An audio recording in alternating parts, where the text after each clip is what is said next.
Thanks, everybody. Welcome to Build. I'm your host, Ricky Camilleri.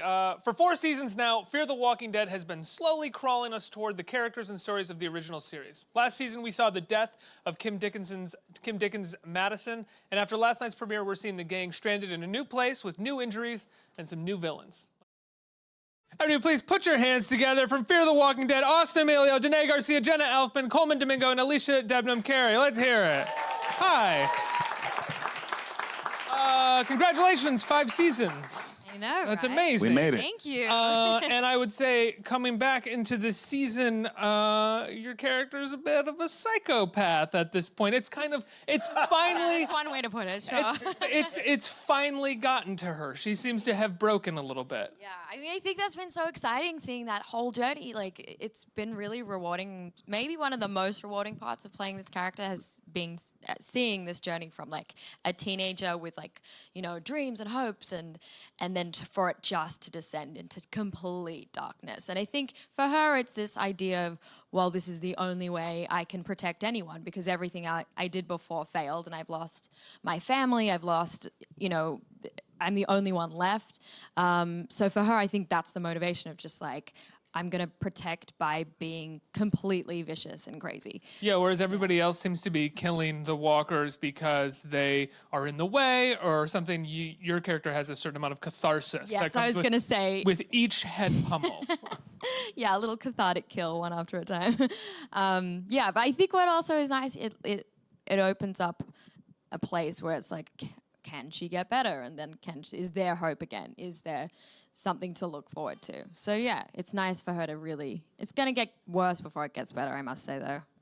Well, we know where it's going.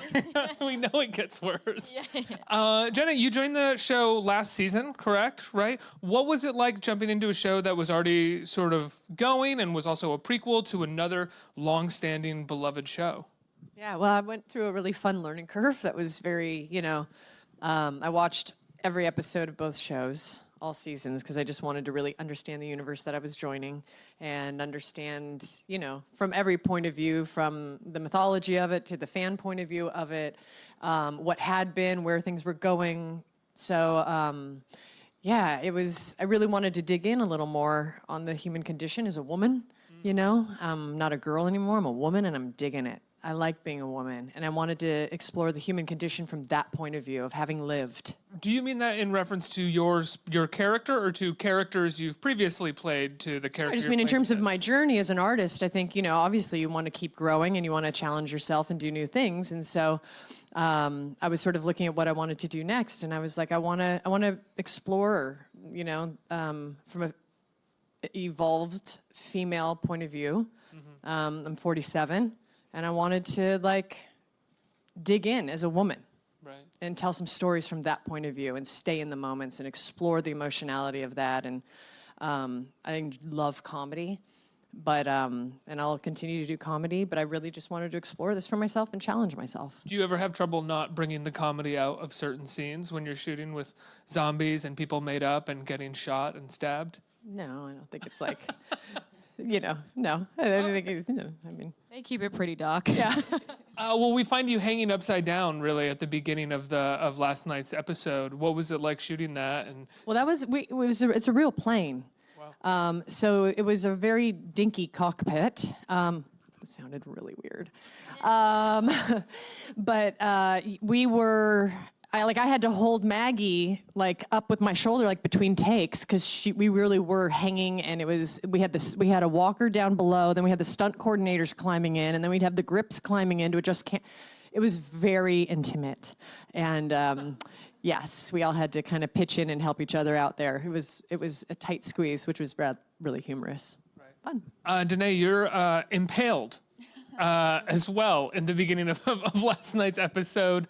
Talk about your character's journey to this point and what we can expect from her this season.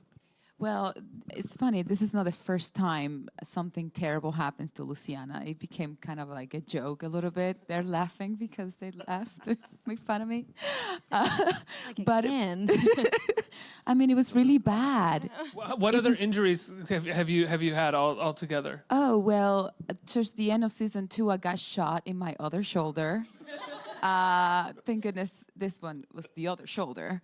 You think they made sure of that? They're like, well, it's got to be this Because shoulder. like, every time we open the script, they're like, okay, wait. Denai's just going to be a head at some point. Well, me and Ruben, we laugh because he's been shot through the mouth, you know, he's just been burned and I've been shot. We keep counting our battles, you know, the scars. But, you know, that's what really kind of puts you in perspective. Like after hiatus, here we're back and I'm on a table, everybody's on top of me and I'm screaming. And I'm like, this must be season 5. I mean, for me, it was so intense and it keeps surprising me how the capacity, you know, how we're so capable of going to such a dark place constantly and every year that I just embraced it. Yeah, there's heads hanging from trees and It's zombies bad. tied up via their entrails all over the place as well. Talk to us about the children that we met in last night's episode, and Matt Brewer's character as well, who is Matt Brewer, right? Isn't that the actor's name? Excuse me. Yes. Brewer. Yeah, exactly. What? Isn't it Frewer? Frewer, excuse me. Oh, sorry. No cards. Matt Frewer's character and the sort of challenge that he poses to the group and this idea of whether helping anybody is actually worth it. Well, I think that's the major challenge right now. I think now we're in this very altruistic place where we're really trying to help. That we've come together, we've all had we have our battle scars, and we're like, okay, this is what the journey is now. And there's some children out there, and they're doing some of the darndest things that we'll find out. And also, there's going to be complete challenges that are going to challenge the group. But we're so committed. What I love is that, like, you're going to find that we're really bound together with that commitment. And then, you know, the way the universe works, you know, it's like, it's going to really challenge it. Does the group fall apart, or do we go closer together? Austin, I'm not sure. I don't want to spoil anything when it comes to your character and where we find you and where you are in this season. So I'm just going to let you take it. Yeah, just go like what you know. Talk about coming back and being on Fear the Walking Dead. Well, the transferring to Fear was it's great. I've kind of got the best of both worlds, you know. I've been on The Walking Dead and Fear, and I get to work with all of these wonderful people. And the character itself, Dwight, is always in a very dark place, especially when he joins this world. And I think it's going to take a lot of faith in him to sort of have faith that, you know, when you come across people in this world, it's pretty difficult to trust them. So that's sort of... That's been the main conflict of both shows is who is the villain? Are these new people that you meet where you're traveling, are they going to try to hurt you or steal from you, or will they be part of the core group? Yeah, so it's building trust. Yeah. You know, last season, Kim Dickens was killed, as far as we know. Can you talk about saying goodbye to her and saying goodbye to the character? I mean, it was really hard. And I think we also had to acknowledge that, you know, she's not dead in our lives. So we were kind of... Yeah, we still have dinner with her all the time. have dinner with her, and we still like hang out and like, you know, catch up with everyone. We really built a family in those first few years because we moved around quite a lot. We were in LA, and then we were filming in Vancouver, and then we went to Mexico. You know, we really had a journey, kind of like a traveling circus for a while. So it was a really bonding experience. We just like were lucky to find such a great family within one another.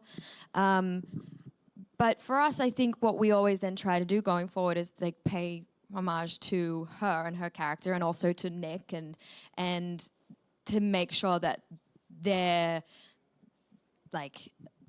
ethos is still being carried throughout our characters and what they wanted. So, I mean, but it was really hard. I remember, like, when I was filming some of those scenes, it did feel very raw and real, because I did feel like we were not just losing the characters, but also losing those people that you spend 16 hours a day with, you know, for 7 months. And that's hard. But you know, we know the show is continually always changing, and that's kind of what you sign up for on a show like this, where anything goes. Does that make you guys afraid that you could be killed at any point as well? I think you're not afraid. You just No. know that that's the nature of the show. Yeah. And also, and, you know, I think we all do many other things as well. So we're like, okay, this will be a great ride for as long as the ride is on, you know? And you also know that if you are killed, it'll be such a great dramatic moment and really. Let me say We were something. talking about I this don't stuff, want a we were big like, dramatic moment. You know no. why? If something happens to my character and I die, I'm like, I want it to be like a bee sting and I'm out. Because usually, you know why? Because let me tell you, these final, when they go, oh, we're going to give you an epic death. That means you're in water and you're in dirt and you're shooting and you're doing all these stunts. You're like, I'm not for all of that. You want like a random heart I want a attack, random like, hanging piano out. to fall down on my head, right? Did we say that? Right? I was like, that's how I'd go, just like piano falls from the sky. Jenna, you're working a lot with one of my favorite TV actors and actors for a long time, Garrett Dillahunt. Thankfully, they honored him very well with a cameo in Deadwood this past weekend. What is it like working with him? You know, it's really lucky that he and I, before that episode last season, which was, you know, established that love story, he and I hadn't even met.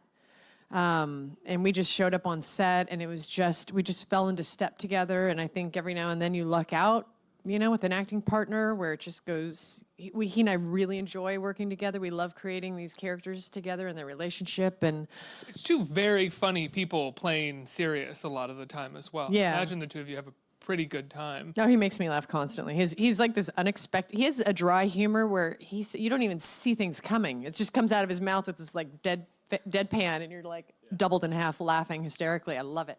He's a joy. I love everything about him. He's a gentleman. He's a very kind actor. He's a kind scene partner, and gentle, and those lovely characteristics about John Dory that we all love, I love in Garrett. And yeah, we enjoy creating this together. It's fun. It's just easy. It just falls right into step, and it's pleasurable. And I'm very grateful for that. I'm curious, is your character's madness gonna sort of madness or vigilantism or just sort of catharsis at killing zombies gonna come back to bite her in some way this season? Maybe in like a philosophical sense. Well, it's a great setup for it. Everyone is terrified of her, which is really fun to watch. I mean, I think a lot of this season explores the physical restrictions and physical like dangers around them, the environment, but also then the physical problems within, like psychologically, and then how they can deal with getting up and having resilience to keep going. So to keep caring about other people, that is that's really the getting thing. tested this season Yeah, as well. yeah. I mean, and that's something that we really talked about, and I really had to talk about with the writers, because at one point I was like, you know, when I first read that episode, and it keeps going for a little bit, where I was like, I am just this killing machine. Like, I just keep going. And also physically, that is really demanding and it's really exhausting. But it's fun, but it's like a lot all the time. And I was like, I'm just going and going. And it really beats you down. You feel it. And I was like, it's making me, you know, there's this whole just philosophical question of like, what doesn't matter? What is this for? Who cares? Why are we caring? What's the purpose for any of this? And suddenly you're asking all these like higher purpose questions. And I think that's what we were really wanting to like draw from and find, so that we have someone like Lenny or Morgan, who is then the complete opposite of trying to show her that there is reason, there is purpose, and to try and bring out that joy that used to be there. So yeah, it was hard. It was also like, it's ambiguous too, because it's not clear answers of like why you should do anything, or like if there is matter or purpose or meaning. So yeah, it was like a lot of, I don't know, intellectual mental dancing, I think.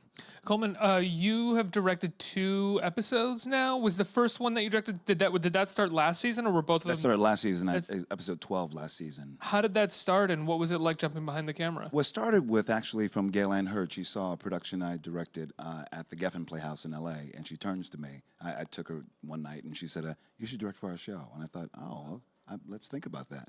And so that thus began sort of my year of sort of like just watching. But I'm always just watching. I'm always in Video Village and asking questions and seeing what's going on with lighting, you name it. So I've been treating it all as my conservatory. And so then the new showrunners, they they asked me to direct an episode, and I did. And I was happy that it was the one featuring Jenna and Maggie, and really sort of their journeys together and to find a new bond.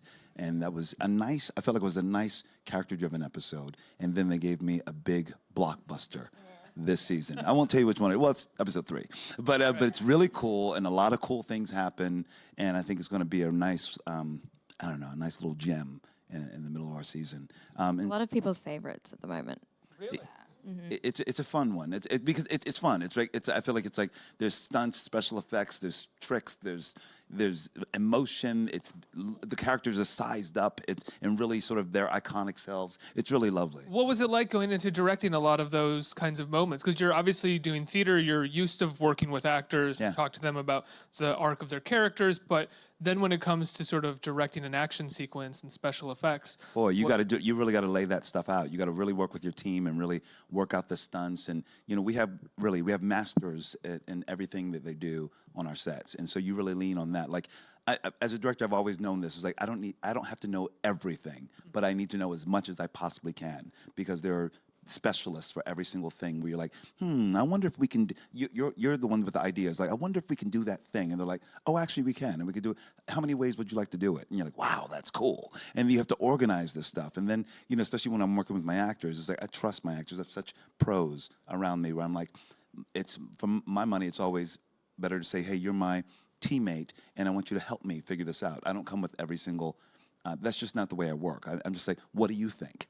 How should you move? Let's stage this together. Let's figure this out. And then we'll work it out with camera work, et cetera, et cetera. But He's very fun to work with as a director. thank you. is he asked, what do you think? What do you think we should do? No, that's not why. I think because he understands actors, and he's gracious and generous and patient and kind, and knows how to make you feel safe so that you can explore. And I loved working with you last season on that episode. I think it was a really great episode, and I think it really established those two women, and he loves women, and I think it really formed a nice story there between those two characters with June and Althea. And then the one this season's really fun. It's awesome. We have a question coming in from Twitter. It's if you could bring back one character, who would it be? Oh, not just Only one. one? Come on. Whoever, it could be more than one. Go ahead. Tobias. Okay. Oh, that's a great answer. That's such a great answer. I would like to see suddenly he should show up. He should come back, suddenly And show up just in be like, I Austin. told you so. Yeah. Where's Madison? And then we'll be like, okay, what's the plan next? Come on, you've got all the Since answers. you knew that, Let's what's go. next? Exactly. Where's the bunker with all the food? Does anyone else want to field that as well? I saw you move I the think I will microphone. bring Sorry. Nick What? back. Nick. Oh yeah, Nick. Yeah. Yeah, I think I need to fight with him. I need to do something. Fight with him after his I death? didn't. Well, he would be back. I mean, he would Died. be. Oh, I thought back to life, right? Back to life. Back to life. I mean, Right, exactly. Austin, is there anyone from Dead that you would want to bring into Fear the Walking Dead sooner? Negan. Okay, there it is. I want Negan out.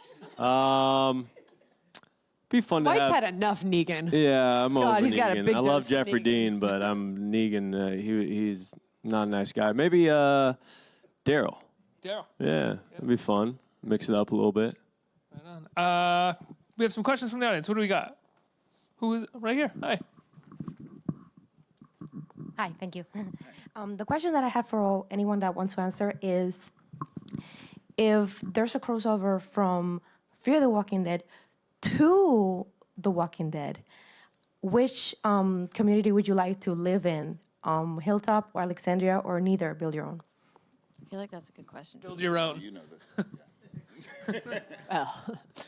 Well, there is no more kingdom, but that'd be hard to go to. I mean, right? There's no more kingdom now. I feel like the Hilltop is a little lonely in its leadership at the moment. I'm very curious to see what's going to happen there. I feel like the Hilltop could use some love. I'd say Hilltop. But, there's roots in Alexandria, and I think that they would do well when they're working together. So I'd say some Hilltop love. I think we'll build our own thing, knowing our people. I don't know. Just because that's the nature of until we know who they are, I think we'll build. And we got everything. We got a doctor. We got, We got a killer. We got somebody looking for love. We got the charming one. We got a little girl growing up. I think Well, not the comment, the charming one. the Me. charming one. You get the charming one. I'm the killer. Fine. You're the killer. So I think we're good. Next question. Thank you. Right here. Hi. Hey. My name is Isis. I know you, Isis. What would be on your character's Netflix queue if there was Netflix in the apocalypse? Mine would be something just like probably what it is now, which is just like The Office and Friends. Like I need something that's like after all, it's like such a hard day of killing. I just need something light in my life. The Office is just great background noise. You Yeah. can tune in and laugh, or you can just kind of Yeah, sit right? and zone out. I need like some, something like, like chill. Lighthearted And like rom-com, like with Harry Met Sally. or something. Exactly. That's not lighthearted rom-com. That's like pull your heart out. Like, Is it oh my pull your God, heart out? love. It's- No, I need something like, oh, thank God Pam and Jim ended up together. Such a relief. Anyone else want to feel that? Okay. I'd probably have to. It'd have to be a story where two lovers actually meet. You know? The Notebook. Yeah, The Notebook. That would I be think Dwight cute. would want to watch The I Notebook. think we watched The Notebook together. Next question. Oh, right. Hello. Hi. If you could switch places with any character in your show, who would you play? Salazar. Yeah, I just love Daniel Salazar in every incarnation, especially the one who's more of a warrior who was like, "Oh, help me, help me!" Cool. I play that version of him. That's a good one. I think Dory. I just he's so good at playing with those guns. I'd like to get a little feel for that. I always see him like practicing. You know, he's got the little. I'm like, wow, that's cool, man. I'd probably choose you, but when you had the yacht. I was gonna say that. I'm like, I like the old Strand. I want old Strand, like Yeah. suit Strand, yacht Strand, whiskey Strand. drinking Strand. I would be you. I agree. I'll be Strand, 100%. Next question. Hey, I'm John. Big fan of the Walking Dead universe. One thing I really enjoy about Fair is the danger with these past few seasons. There's no source material, so you can't look at the comics to know what's coming up. But is there a stunt sequence or fight sequence that you really enjoyed filming? Fight sequence. Well, We've been doing this for I so think we have some many stuff years. coming up. got some I'm stuff. really I was gonna say, excited yeah. about, which I wish I could answer the question and be like, so what we're gonna do is, and I can't, but there's some really fun stunts coming up this year. I arrived on set one day and we were gonna do a big stunt thing, and I was like, I was so overwhelmed by what we had to accomplish stunt-wise. I was like, I don't know if I can do this. Like, and I love stunts, and and our stunt coordinators are such geniuses. All of a sudden, because they have all the choreography worked out, and then all of a sudden you find yourself, you're doing the stunt, and you're doing it well, and you're like, when did I learn this? How did I learn this so fast? They're that good. So we're able to do big things ourselves, and then they can really film it because we're really doing it. And so there's stuff, we had to be on some harnesses this year, and and it's edgy. Like we do get bruised, and I don't know, I think that keeps it really exciting.